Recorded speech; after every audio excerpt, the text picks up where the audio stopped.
Obama begins a trade mission in India. This I'm going to read from the Financial Times for speed, and this is by James Lamont in New Delhi. When Barack Obama arrives in Mumbai on Saturday, he will see a large red and yellow billboards telling him that foreign direct investment from the US in India's retail sector is not welcome.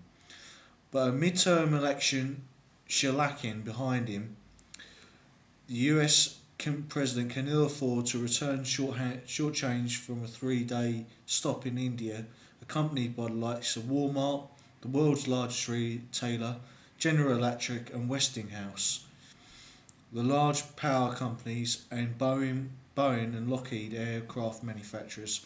The billboards in South Mumbai are a reminder that the fast-growing Indian economy, where local companies are fiercely competitive and regulation often opaque, is not a market easily conquered. Musharraf's retailers, as in many other parts of the economy, are not about to embrace foreign participation.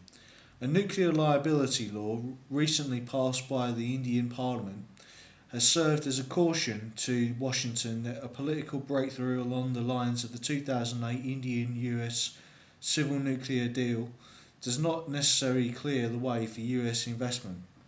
Now, Washington is eager to garner what some officials bluntly call payoffs for former President George W. Bush. Interesting.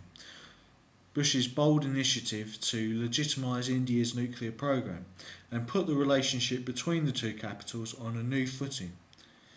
About $10 billion worth of deals are expected to be signed. Before leaving Washington on Friday, Mr. Obama said that a 4-nation tour of Asia, taking him to India, Indonesia, South Korea and Japan, would open new markets for US companies and create jobs at home for US workers. The primary purpose is to take a bunch of US companies and open up markets so that we can sell in Asia in some of the fast growing markets in the world, the President said in his attempt at a folksy way of saying it. The primary purpose is that Mr. Obama is bringing to India's financial capital the biggest presidential business mission ever to leave the US shores. It numbers about 200 chief executives, and the delegation is holding business summits in both Mumbai and Delhi that will seek opportunities to boost bilateral trade, estimated at $50 billion this year. Among Obama's key goals will be pushing for a contract to supply the Indian Air Force with 126 combat fighter jets made by Boeing and Lockheed worth $11 billion. Again, funding our rivals, the Indians. The contract is to be declared early next year and is part of the biggest rearmament, estimated to be worth $100 billion over the next 10 years. It's the biggest arms deal in history then, even bigger than the Saudi $80 billion deal recently in my video. In spite of political will to buy American, the Indian defence establishment is unwilling to sign agreements with the US that would allow the bigger partner any after-sale claim on the technology it has solved.